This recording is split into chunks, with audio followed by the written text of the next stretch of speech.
Herkese merhaba. Yeni analiz videosuna hoş geldiniz. Çok heyecanlı bir bölümü daha geride bıraktık. Peki dizimizin yeni bölümünde neler olacak? Mehdi ölecek mi? Zeynep kimi seçecek? Mehdi Zeynep'in peşini bırakacak mı?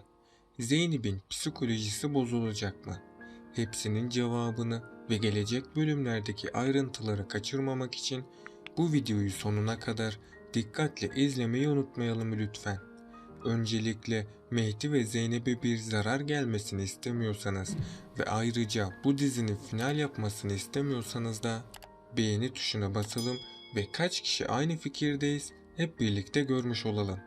Dizimizin yeni bölümünde Zeynep'in artık çok farklı bir hayat ile yüzleşmesi gerekecek. Çünkü Mehdi zengin oldu. Barış da her şeye rağmen Zeynep'i kabullendi. Zeynep ise bu iki kişi arasında büyük bir ikilemin içinde kalacak. Zeynep Mehdi'nin başına kötü bir şey gelmesinden korktuğu için ondan ayrılmak istemeyecek. Barış'a da aşık olduğundan onu asla bırakamayacak.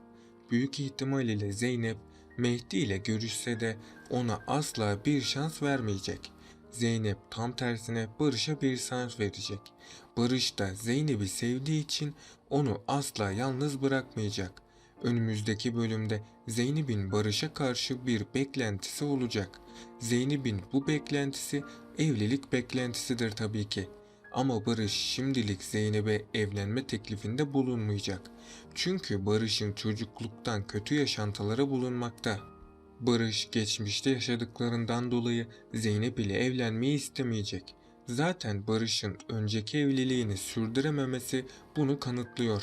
Çünkü Barış günübirlik ilişki yaşamayı tercih ediyor. Hatta hatırlarsanız Zeynep ve Barış önceki bölümlerde bir konuşma yapmıştı. Zeynep Barış'a neden eski eşinden boşandığını sormuştu. Barış da işkolik birisi olduğum için eşim beni terk etti diye cevaplamıştı bu soruyu. Büyük ihtimalle Barış önceki eşini aldattığı için ondan ayrılmak zorunda kaldı. Bundan dolayı Zeynep'in çok dikkatli olması gerekmekte. Çünkü Barış Zeynep'e evlilik vaatleri verip onunla sevgililik hayatı yaşayabilir.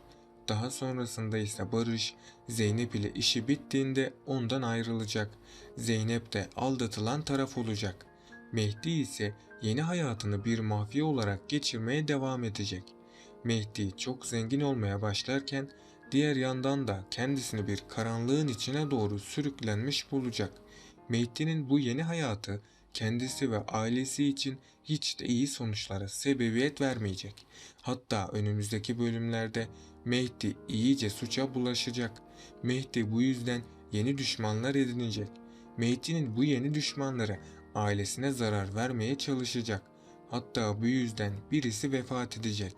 Bu kişi büyük ihtimal ile ya Benal olacak ya da Cemile olacak. Eğer Benal ölürse Mehdi yine Zeynep'e dönmeye çalışacak.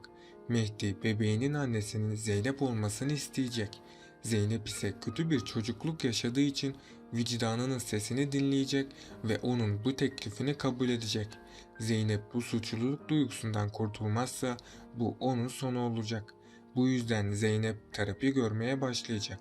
Yavaş yavaş iyileşmeye başlayan Zeynep hatalarını fark edecek ve hayatına yeni bir başlangıç yapacak.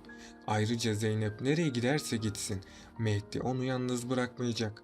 Peki sizce Zeynep'in seçimi kim olacak? Mehdi mi yoksa Barış mı? Aşağıda yorumlarınızı bekliyorum. Bakalım siz bu konuda ne düşünüyorsunuz? Barış, Zeynep ile rahatladığını ve kendisini çok iyi hissettiğini söyleyince bu durum Zeynep'i çok mutlu etti. Barış ve Zeynep, Mehdi'den gelecek tehlikelerden korksalar da aşklarını yaşamaya başlayacaklar. Onları ayırmak isteyenlere rağmen Zeynep de Barış da çok mutlu. Barış, Mehdi'nin Zeynep için halen bir tehdit olduğunu düşünüp onun için endişelenmeye devam edecek. Mehdi ise Zeynep'i dilinden veya kalbinden söküp atamıyor ne yazık ki. Çünkü Benali Zeynep diye seslenmesi bu durumu kanıtlıyor. Mehdi Zeynep'e zarar gelmesin diye Zeynep'i takip ettiriyor. Takip edildiğini anlayan Zeynep çok korkuyor. Mehdi'ye kendinden uzak durmasını ve bu duruma artık bir son vermesi gerektiğini söyleyecek. Aynı zamanda Cengiz Baba'nın yaşam tarzı Mehdi'ye biraz ağır geldi. bu işin sandığı kadar kolay bir iş olmadığını anlayacak ve Mehdi ailesinin hayatının risk altında olduğunu görünce daha da endişelenmeye başlayacak. Bunu engellemek için de güvenlik önlemlerini arttırıp onları korumaya çalışacak. Daha önce hayatına dönmek istese de Mehdi artık Cengiz Baba'ya olan borcundan dolayı bu işi devam ettirmek zorunda kalacak. Çünkü Cengiz Baba'nın ondan habersiz kurtulması için gereken parayı ödemesi onu bu işi yapmaya mecbur bıraktı. Nermin annesine yardımcı olan Zeynep'in Sakine annesiyle olan tartışmaları da bitmek bilmiyor.